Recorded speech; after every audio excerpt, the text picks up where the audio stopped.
আজ আমরা আলোচনা করব স্বাধীনতার পরবর্তী ভারতবর্ষ সম্পর্কে। স্বাধীনতার আগেই, মানে 1947 সালের অনেকটা আগেই, 1946 সালে মন্ত্রী মিশনের পরিকল্পনা অনুযায়ী ভারতে একটা গণপরিষদ গঠন করা হয়, যাদের কাজ ছিল ভারতে একটা সংবিধান রচনা করা। ইংরেজ সরকার বলেছিল যতদিন না ভারতের সংবিধান রচনা হচ্ছে ততদিন তারা ভারতকে ক্ষমতা হস্তান্তর করবেন না। ফলে স্বাভাবিকভাবেই ভারতবর্ষে একটা সংবিধান রচনা করার ভীষণ দরকার ছিল। তো একটা গণপরিষদ ভারতে তৈরি করা হয়, যাদের বেশ কিছু সদস্য ছিলেন, যার মধ্যে জওহরলাল নেহেরু, বল্লভভাই প্যাটেল, B.R. আম্বেদকর, আবুল কালাম আজাদ, ডক্টর রাজেন্দ্র প্রসাদ, চক্রবর্তী রাজা গোপালাচারী, শ্যামাপ্রসাদ মুখার্জি, বিজয়লক্ষ্মী পণ্ডিত, সরোজিনী নাইডু, এদের মতো বিখ্যাত মানুষদেরকে নিয়ে একটা গণপরিষদ তৈরি করা হয়, এবং যারা ধীরে ধীরে ভারতবর্ষের জন্য একটা সংবিধান রচনার কাজে হাত দেন। সংবিধান কখনোই একদিনে রচনা হতে পারে না, সংবিধান রচনা করতে বেশ সময় লাগে। আর ভারতবর্ষের মতো দেশ, এত বিশাল আকৃতির দেশ, যাকে উপমহাদেশও বলা হয়ে থাকে, সেই দেশে বিভিন্ন জনগোষ্ঠী, বিভিন্ন ভাষাভাষী মানুষ বাস করে। ফলে তাদের সবার নিজেদের মৌলিক অধিকার, স্বাধীনতার এত দাবি থাকবে, যার জন্য অনেক বড় সংবিধান ভারতবর্ষে রচনা করতে হয়েছিল। এবং সেই কারণেই ভারতবর্ষের সংবিধান রচনা হতে বহু সময় কিন্তু লেগেছিল। সংবিধান রচনার ক্ষেত্রে গান্ধীজির চিন্তাধারা, আর্থসামাজিক চিন্তাধারা, ব্রিটিশ সরকারের উদারনৈতিক মতবাদ, সমস্ত কিছু দেখা হয়েছিল। জওহরলাল নেহেরু এই প্রসঙ্গে বলেছিলেন, গণপরিষদের মোটামুটি একটাই লক্ষ্য ছিল, ভারতে নতুন একটা সংবিধান রচনা করা, যেটার মাধ্যমে ভারতের সাধারণ দরিদ্র ক্ষুধার্ত মানুষকে অন্নের ব্যবস্থা করে দেওয়া, বস্ত্রের ব্যবস্থা করে দেওয়া, বাসস্থানের ব্যবস্থা করে দেওয়া, যোগ্যতা অনুযায়ী প্রতিজন মানুষকে কর্মের একটা ব্যবস্থা করে দেওয়া। গণপরিষদের অধিবেশনগুলো বা সভাগুলো মোটামুটি 1946 সালের 9 ডিসেম্বর থেকে শুরু হয়। তখন ভারতবর্ষের তরফ থেকে গণপরিষদে ওই সভাতে প্রায় 207 জন সদস্য উপস্থিত ছিলেন। এরপর ডক্টর রাজেন্দ্র প্রসাদ, যিনি পরবর্তীতে আমাদের রাষ্ট্রপতি হন, তিনি গণপরিষদের স্থায়ী সভাপতি নির্বাচিত হন।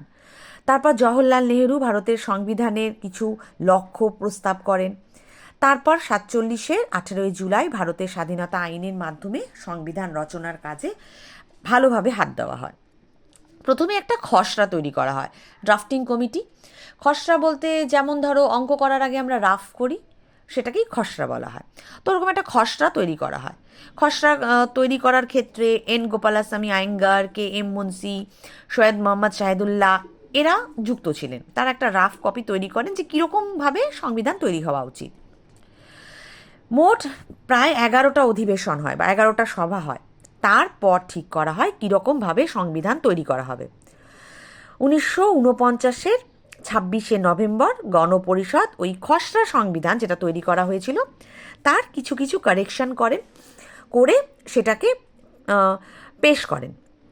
গণপরিষদের সভাপতি হিসেবে ডক্টর রাজেন্দ্র প্রসাদ ওই সংবিধানে স্বাক্ষর করেন। ডক্টর রাজেন্দ্র প্রসাদ ভারতের প্রথম রাষ্ট্রপতিও নির্বাচিত হন। ভারতের সংবিধান তৈরি করতে সময় লেগেছিল 2 বছর 11 মাস 17 দিন। পৃথিবীতে আর কোনো সংবিধান তৈরি করতে এত সময় লাগেনি। কারণ ওই যে আমি একটু আগেও বললাম, ভারতে এত জনগোষ্ঠী, এত ভাষাভাষীর মানুষ রয়েছে, ফলে স্বাভাবিকভাবেই সংবিধান রচনা করতে বহু সময় লেগে গিয়েছে। 1950-এর 26শে জানুয়ারি থেকে স্বাধীন ভারতবর্ষের নতুন সংবিধান কার্যকরী হয়, আর এই দিনটাকেই প্রজাতন্ত্র দিবস হিসাবেও পালন করা হয়। 26শে জানুয়ারি দিনটার অনেক গুরুত্ব রয়েছে। 1929-এর 30শে ডিসেম্বর ভারতের জাতীয় কংগ্রেসের লাহোর অধিবেশনে জওহরলাল নেহেরু প্রথম পূর্ণ স্বরাজ দাবি করেছিলেন। প্রতি বছর তারা ঠিক করেছিলেন 26শে জানুয়ারি দিনটাতে তারা স্বাধীনতা দিবস পালন করবেন। 1930-এর 26শে জানুয়ারি থেকে ভারতবর্ষে স্বাধীনতা দিবস পালন করা হতো। যদিও ভারত স্বাধীন ছিল না, কিন্তু প্রতীক হিসেবে ওই 26শে জানুয়ারি দিনটাতে স্বাধীনতা দিবস পালন করা হতো।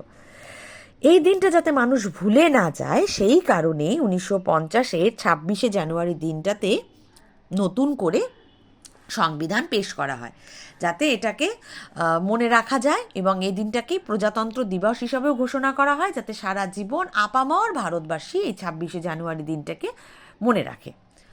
সংবিধান তৈরি করার পেছনে বেশ কিছু নীতি আদর্শ ছিল। প্রথম উদ্দেশ্য ছিল অবশ্যই নাগরিকদের সুযোগ সুবিধা দেওয়া, তাদের সামাজিক অর্থনৈতিক স্বাধীনতা দেওয়া, তাদের স্বাধীনভাবে মানে ভারতীয় জনগণের স্বাধীনভাবে নিজের চিন্তা মত প্রকাশ করা, বিশ্বাসের প্রকাশ করা, নিজের ধর্ম পালন করা, উপাসনা করার অধিকার পাওয়া, সামাজিক মর্যাদা পাওয়া, জাতি ধর্ম বর্ণ নির্বিশেষে সবাই সমপরিমাণ সুযোগ সুবিধায় ভোগ করতে পারবে, এই ধরনের অধিকারগুলোকে নিশ্চিত করাটাই ছিল সংবিধানের মূল কাজ। এখনও দেখবে কোনো ক্ষেত্রে কোনো ভারতীয়র যদি সামান্যতম সাংবিধানিক অধিকার ক্ষুণ্ণ হয়, সে কিন্তু কোর্টে কেস করতে পারে, কারণ সবারই নির্দিষ্ট সাংবিধানিক অধিকার রয়েছে প্রতিটি ভারতীয় জনগণের। ভারতের সংবিধানের প্রস্তাবনা যখন বিশ্লেষণ করা যায়, তখন বোঝা যায় যে ভারত রাষ্ট্রের সার্বভৌম ক্ষমতার উৎসই হচ্ছে সংবিধান। ভারতের সংবিধান ভারতের মৌলিক দর্শনকেই প্রকাশ করে। ভারতের সংবিধানের প্রস্তাবনা অনুযায়ী ভারত একটি সার্বভৌম সমাজতান্ত্রিক ধর্মনিরপেক্ষ গণতান্ত্রিক প্রজাতন্ত্র। এই ব্যাখ্যাটা তোমরা মনে রাখবে। সার্বভৌম মানে ভারতের ভূমির ওপরে জমির ওপরে অন্য কোনো দেশের কোনো অধিকার নেই। সমাজতান্ত্রিক মানে ভারত সমাজতান্ত্রিক চিন্তাভাবনায় বিশ্বাসী, সামাজিক জীবনযাপন করে। ধর্মনিরপেক্ষ মানে যে কোনো মানুষ ভারতে স্বাধীনভাবে নিজের ধর্ম পালন করতে পারবে এবং অন্য ধর্মের উপরে আঘাত করতে পারবে না। ভারতবর্ষের প্রতিটি মানুষের একটি গণতান্ত্রিক অধিকার থাকবে। এই জন্যই ভারতকে সার্বভৌম সমাজতান্ত্রিক ধর্মনিরপেক্ষ গণতান্ত্রিক প্রজাতন্ত্র বলা হয়। এর সাথে সাথে ভারতের সংবিধানের কিছু বৈশিষ্ট্য রয়েছে। আমেরিকা, কানাডা, আয়ারল্যান্ডের সংবিধান মিলিয়ে মিশিয়ে বা তাদের প্রসেসগুলো দেখেই ভারতে নতুন করে সংবিধান তৈরি করা হয়েছিল। ভারতের সংবিধানের প্রথম এবং প্রধান বৈশিষ্ট্যই হচ্ছে এর বিশালাকার এবং জটিলতা। ভারতীয় সংবিধান পৃথিবীতে সর্বাপেক্ষা বিশাল, জটিল এবং তথ্যবহুল। ভারতের যখন সংবিধান তৈরি হয় সেই সময়টাতেই ভারতের সংবিধানে 395টি ধারা মানে আর্টিকেলস, অসংখ্য উপধারা মানে ক্লজেস এবং 8টি তফসিল বা শিডিউলস ছিল। এর মধ্যে 2025 সাল পর্যন্ত ভারতের সংবিধানকে 106 বার পরিবর্তন করা হয়েছে, কিছু না কিছু ধারা উপধারাকে চেঞ্জেস করা হয়েছে। ফলে তফসিলের সংখ্যা 8 থেকে বৃদ্ধি পেয়ে হয়েছে 12, ধারার সংখ্যা 395 থেকে বেড়ে হয়ে গিয়েছে 448টি। ফলে আরও আকারে ভারতের সংবিধান বড় হয়ে গিয়েছে। প্রকৃতিগতভাবে ভারতের সংবিধান হচ্ছে সবচেয়ে জটিল, কারণ এখানে কেন্দ্র আর রাজ্যগুলোর মধ্যে ক্ষমতা বন্টন থাকলেও বেশ কিছু জায়গায় বেশ জটিলতা রয়েছে। মানে ঠিক কোন কোন জায়গাগুলোতে কেন্দ্রের অধিকার, কোন কোন জায়গায় রাজ্যের অধিকার থাকবে, সেগুলো নিয়ে বেশ সমস্যা রয়েছে। সংবিধানে মৌলিক অধিকারের সাথে কয়েকটা নির্দেশমূলক নীতিও সংযোজিত হয়েছে, যে কি কি করা উচিত মানুষের, কি কি কর্তব্য মানুষের, সেসবের জন্য জটিলতা এসেছে। বিভিন্ন দেশের শাসনতন্ত্রকে দেখে যেহেতু ভারতের সংবিধান বানানো হয়েছে, যেমন আমেরিকা, আয়ারল্যান্ড, ইংল্যান্ড, ফলে ওইগুলো ক্ষেত্রেও জটিলতা এসেছে। কারণ যে জিনিসটা হয়তো আমেরিকার ক্ষেত্রে খুব অ্যাপ্লিকেবল, সেটা ভারতের ক্ষেত্রে নাই হতে পারে। ফলে এইগুলোর ক্ষেত্রেও কিন্তু জটিলতা তৈরি হয়েছে। তা সত্ত্বেও দেখা যায় ভারতের সংবিধান মোটামুটি যুক্তরাষ্ট্রীয় সংবিধান মানে ফেডারেল সংবিধান, লিখিত সংবিধান এবং দুষ্পরিবর্তনীয় সংবিধান, যেটা যুক্তরাষ্ট্রীয় শাসন ব্যবস্থার প্রধান বৈশিষ্ট্য। দ্বিতীয়ত, কেন্দ্র এবং রাজ্যের মধ্যে ক্ষমতার সমান সমান বন্টন হবে, মানে কেন্দ্রের হাতে কিছু নির্দিষ্ট ক্ষমতা থাকবে, রাজ্যের হাতে কিছু নির্দিষ্ট। এগুলো যুক্তরাষ্ট্রীয় সংবিধান রয়েছে, যেগুলো ভারতের সংবিধানেও রয়েছে। নিরপেক্ষীয় যুক্তরাষ্ট্রীয় আদালতের উপস্থিতিও ভারতের সংবিধানে রয়েছে, যেমন সুপ্রিম কোর্ট। আদালত আমাদের সবসময় নিরপেক্ষ হবে, সে কোনো ধর্ম, জাত, মানুষ, শ্রেণীর বিচার করবে না। যদিও কেন্দ্রীয় তালিকাভুক্ত বিষয়ের উপর আইন প্রণয়নের ক্ষমতা সবসময় কেন্দ্রীয় সরকারের থাকে। কেন্দ্রীয় তালিকা ছাড়াও ভারতবর্ষে রাজ্যের তালিকা হয় এবং যুগ্ম তালিকা হয়। কেন্দ্রীয় তালিকাগুলোর অধিকার থাকে কেন্দ্রীয় সরকারের হাতে। রাজ্যের যে সমস্ত তালিকা থাকে সেই কাজগুলো করার অধিকার সম্পূর্ণ থাকে রাজ্য সরকারের হাতে।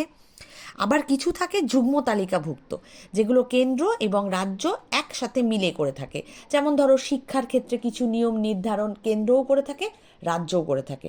স্বাস্থ্যর দেখাশোনা করার দায়িত্ব কেন্দ্রেরও রয়েছে, রাজ্যেরও রয়েছে। নারী সুরক্ষা, নারী অধিকার দেখার দায়িত্ব কেন্দ্রেরও রয়েছে, রাজ্যেরও রয়েছে। এগুলো হচ্ছে যুগ্ম তালিকাভুক্ত বিষয়। এগুলো সব ভারতের সংবিধানে রয়েছে। ভারতের সংবিধান একাধারে ভীষণ নরম, আবার প্রচণ্ড কঠিন, মানে ভীষণ ফ্লেক্সিবল বলতে পারো, রিজিড এবং ফ্লেক্সিবল। যেমন ধরো, মৌলিক অধিকার প্রতিটা মানুষের থাকে, নির্দেশমূলক নীতি, কর্তব্য প্রতিটা মানুষকে পালন করতে হয়। এগুলোর ক্ষেত্রে বেশ কিছু জায়গায় খুব সফট, খুব ফ্লেক্সিবল, এগুলো ধীরে ধীরে পরিবর্তন হয়েছে। আবার কিছু কিছু জায়গায় সম্পূর্ণভাবে আমাদের সংবিধানই মেনে চলতে হয়, সেগুলোতে প্রচণ্ড রিজিডিটি রয়েছে, মানে ভীষণভাবে স্ট্রং, যে সংবিধান আমাদের মানতেই হবে। কোনো মানুষ, আমাদের প্রধানমন্ত্রী হন বা রাষ্ট্রপতি বা সুপ্রিম কোর্টের প্রধান বিচারপতি, তিনিও সংবিধানের আওতাতেই পড়েন। ভারতের সংবিধানের বাইরে কেউ নেই, কোথাও নেই। সংসদীয় শাসন ব্যবস্থা ভারতের সংবিধান অনুযায়ী রয়েছে, যে শাসন ব্যবস্থা অনুযায়ী ভারতের রাষ্ট্রপতি ভারতের সর্বোচ্চ ক্ষমতার অধিকারী। যদিও প্রকৃত ক্ষমতা তার হাতে থাকে না, রাষ্ট্রপতির হয়ে প্রধানমন্ত্রী এবং অন্যান্য মন্ত্রী যারা রয়েছেন তারাই সমস্ত কাজকর্ম দেখাশোনা করেন, কিন্তু সর্বোচ্চ অধিকার বা স্বাক্ষরের অধিকার, সই করার অধিকারটা রাষ্ট্রপতির। তিনি সই না করলে কোনো আইন, কোনো শাসন ভারতবর্ষে পাশ হবে না, এটাও সংবিধানে রয়েছে। কিছু মৌলিক অধিকার রয়েছে জনগণের জন্য, যেমন সাম্যের অধিকার, আমরা আইনের চোখে সবাই সমান। স্বাধীনতার অধিকার, জন্মসূত্রে ভারতবর্ষের প্রতিজন নাগরিক স্বাধীন।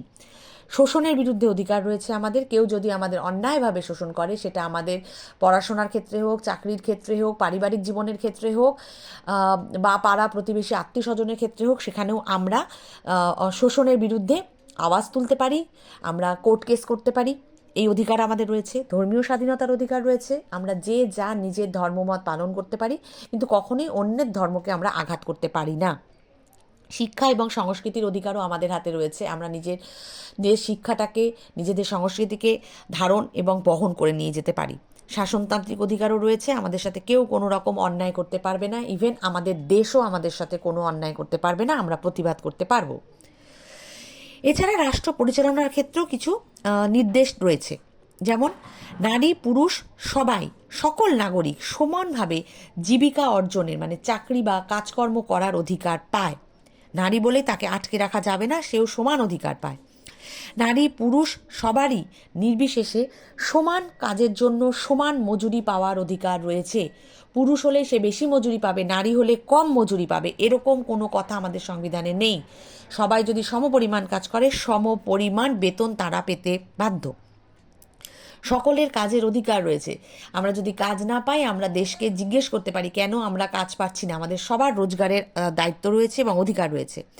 বেকারত্ব, বার্ধক্য বা অঙ্গহানি হলে সরকারি সুযোগ সুবিধে পাওয়ার অধিকার আমাদের রয়েছে।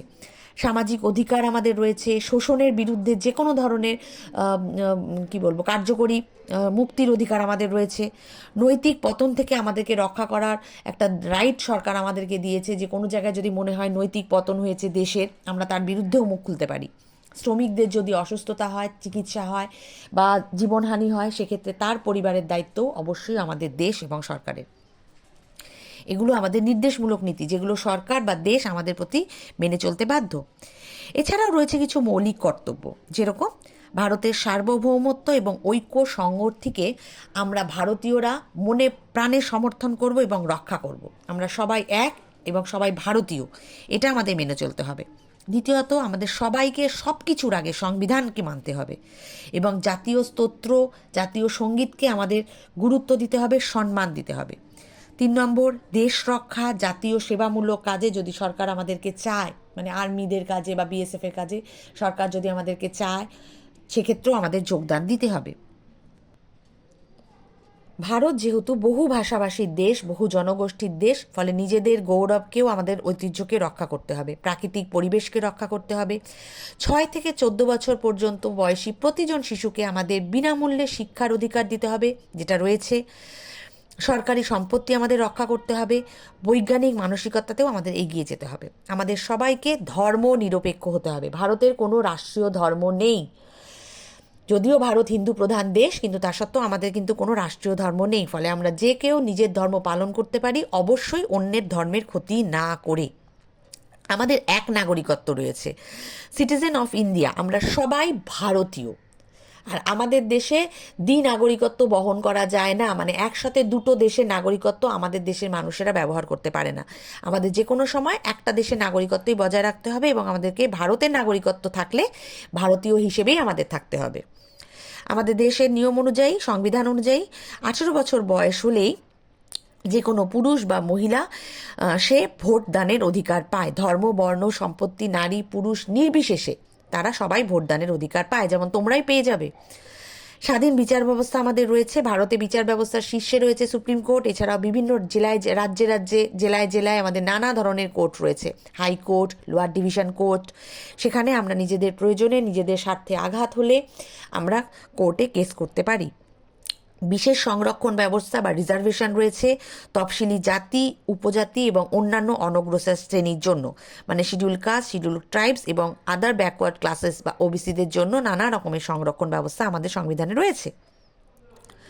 গণপরিষদের মূল কাজই ছিল সংবিধান তৈরির মাধ্যমে ভারতের জনগণের সুযোগ সুবিধে দেখা, ভারতের জনগণের সর্বোচ্চ অধিকারকে নিয়ন্ত্রণ করা, ভারতের অধিকার দান করা জনগণকে, তাদের ক্ষমতায়ন করা, যাতে ভারতের জনগণ সম্পূর্ণভাবে স্বাধীনতা ভোগ করতে পারে।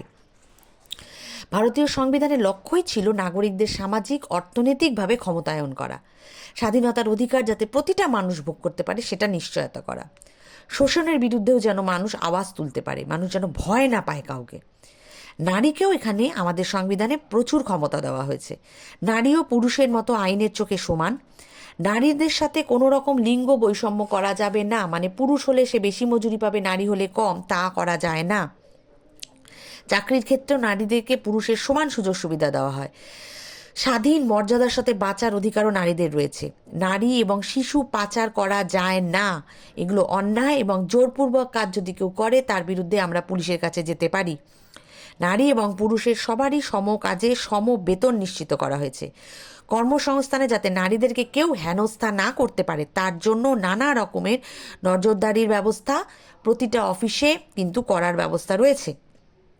ভারতের সর্বোচ্চ স্থানে যে কোনো নারী অনায়াসেই বসতে পারেন। যেরকম ধরো ভারতের বর্তমান রাষ্ট্রপতি যিনি রয়েছেন দ্রৌপদী মুর্মু, তিনিও কিন্তু একজন মহিলা। তার আগে ভারতের প্রথম রাষ্ট্রপতি ছিলেন প্রতিভা প্যাটেল, মহিলা। ভারতের প্রথম প্রধানমন্ত্রী ছিলেন নারী, ইন্দিরা গান্ধী। আমাদের পশ্চিমবঙ্গের মুখ্যমন্ত্রী একজন নারী, মমতা বন্দ্যোপাধ্যায়। মানে আমাদের প্রতিটা জায়গায় ভারতের সংবিধান অনুযায়ী নারীরা পুরুষদের সমান অধিকার পায়, সমান বেতন পায় সম কাজের জন্য, এবং তারা সর্বোচ্চ ক্ষমতা পর্যন্ত পৌঁছানোর অধিকারও কিন্তু রাখে। এখানেই আমাদের ভারতের সংবিধানের সবচেয়ে বড় গুরুত্ব এবং কৃতিত্ব।